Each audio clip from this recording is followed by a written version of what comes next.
అదే RTV app వార్తల్ని క్షణాల్లో చదివే అవకాశం ఉంటుంది. ఒక న్యూస్ పేపర్, ఒక టెలివిజన్ ఛానల్ మీ చేతుల్లో ఎప్పుడూ ఉంటాయి. లఘుచర్ల రైతులను కలిసిన తర్వాత జైలు నుంచి బయటికి వెళ్తున్నటువంటి ఒక మహబూబ్నగర్ ఎంపీ డీకే అరుణ గారు ప్రస్తుతం మనతో ఉన్నారు.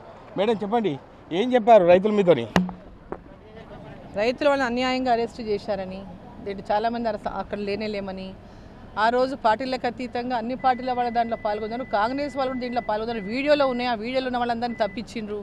మేము లేని వాళ్ళని తీసుకొచ్చి లోపల పెట్టిండ్రు.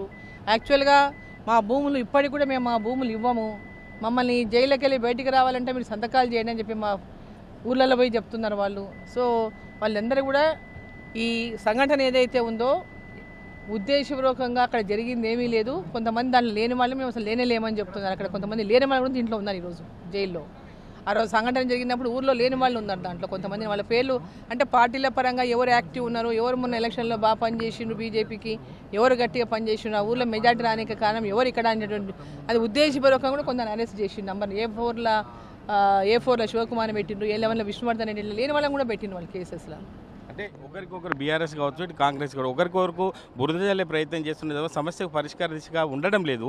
ఆ విషయంలో బీజేపీ స్టాండ్ ఎలా ఉండబోతుంది? వాళ్ళు కేవలం రాజకీయం చేస్తున్నారు. కాంగ్రెస్ పార్టీ ఏంటంటే ఎట్టి పరిస్థితుల్లో ఏదో ఒక బూచి చూపించి అక్కడ ఫార్మా పెట్టాలనేటటువంటి ఒక దురుద్దేశంతో కాంగ్రెస్ పార్టీ ఉంది. అక్కడ ఉన్న ముఖ్యమంత్రి ఉన్నాడు. అక్కడ ఫార్మా కంపెనీ మీద ముఖ్యమంత్రి గారికి ఎందుకంత ప్రేమ ఉందో తెలియదు. తన నియోజకవర్గ ప్రజలకు ఏం మేలు చేస్తుందని ఆ ఫార్మా కంపెనీని అంతగానో ఎంకరేజ్ చేస్తుందో తెలియదు. వాళ్ళందరూ జీవితాంతం మా భూములు పోతాయి, మాకు బతుకు తెరువు ఉండదు, ఈ ఫార్మా కంపెనీ ద్వారా మాకంత పొల్యూషన్, మా పొలాలు నాశనం అవుతాయి, మాకు అనేకమైనటువంటి ఇబ్బందులు జరుగుతాయని వాళ్ళందరూ కూడా వ్యతిరేకిస్తారు. ఇప్పుడు కంటే 8 నెలల నుంచి వాళ్ళు వ్యతిరేకిస్తున్నారు. పార్లమెంట్ ఎన్నికల కంటే ముందు నుంచి కూడా రేవంత్ రెడ్డి గారు గెలిచిన కొన్ని రోజులకే ఈ ఫార్మా ముందుకు వచ్చింది. ఈ ఫార్మా కంపెనీకి భూసేకరణ అక్కడ ప్రారంభమైంది. వచ్చిన తర్వాత అప్పటి నుంచే వాళ్ళు రైతులు అక్కడ వ్యతిరేకత దీనిపైన పెద్ద ఎత్తున ధర్నాలు చేస్తున్నారు, దీక్షలు చేస్తున్నారు. ఆ గ్రామాలు ఉన్నటువంటి వాళ్ళు దీనికి పూర్తిగా వ్యతిరేకంగా ఉన్న సందర్భంగా ముఖ్యమంత్రి గారు ఆయన నియోజకవర్గం, అసెంబ్లీ నియోజకవర్గం, ఆయన వాళ్ళ దగ్గర పోయి కూర్చొని దాంట్లో నిజంగా దాని నుంచి వాళ్ళకి లాభం జరుగుతుందంటే కన్విన్స్ చేసుకోవాలని చెప్పి, కానీ బెదిరింపులకు గురి చేసి మీరు భూములు ఇవ్వకుంటే మీ సంగతి చూస్తాం, ఎట్లా ఇయ్యారో చూస్తాం, బలవంతంగా గుంజుకుంటామని అధికారుల ద్వారా చెప్పంపడము, బెదిరియడము, వాళ్ళ ఫ్యామిలీ మెంబర్స్ ద్వారా చెప్పంపడము, బెదిరియడము, ఇట్లాంటివన్నీ చేయడం వల్ల అక్కడ ఉన్నటువంటి వాళ్ళు ప్రతి రైతు కూడా ఇవ్వాలి దానికి తీవ్రమైనటువంటి వ్యతిరేకత భూములు ఇవ్వడంలో తీవ్రంగా వ్యతిరేకిస్తూ ఉన్నారు. ల్యాండ్స్ వాళ్ళకు గుంజుకోవడంలో అసైన్మెంట్ పేరు మీద అసైన్మెంట్ ల్యాండ్లు ఉన్నవని లేని భూములను కూడా క్రియేట్ చేసింది అక్కడ ప్రభుత్వం.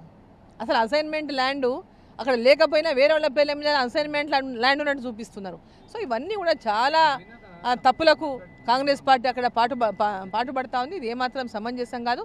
వాళ్ళ బేషరతుగా కేసులన్నింటినీ కూడా ఎత్తివేసి రైతులను జైలు నుంచి బేషరతుగా విడుదల చేయాలని చెప్పి మేము డిమాండ్ చేస్తాం. అంటే మహారాష్ట్రకు వెళ్ళినటువంటి రేవంత్ రెడ్డి ఇప్పటికే ముస్లింలకు రిజర్వేషన్ ఇవ్వాలని చెప్పి ఒక అంశంపై మాట్లాడుతున్నాడు. ఆ విషయంలో బీజేపీ పార్టీ నుంచి ఏం చెప్తారు మేడం మీరు?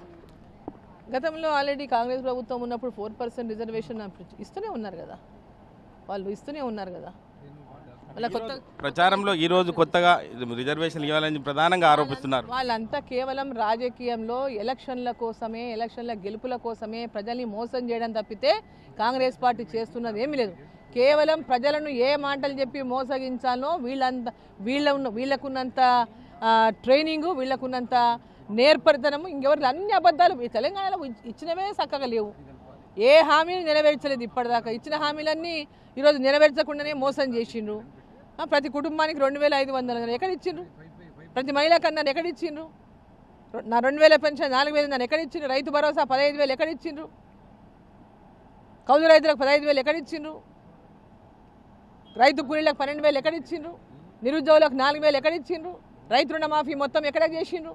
అన్ని ఇచ్చిన హామీలన్నీ మోసం చేసి ఇక్కడ ఇవ్వకుండా వేరే దగ్గర పోయి అబద్ధాలు చెప్తే ఎట్లా? ఆడ తెలియదు కాబట్టి ఆడపోయి అబద్ధాలు చెప్తే ఎట్లా? మహారాష్ట్ర వాళ్ళని ఊరు తిరగమని చెప్పండి, తెలుస్తుంది ఏం చేసిందో కాంగ్రెస్ పార్టీ.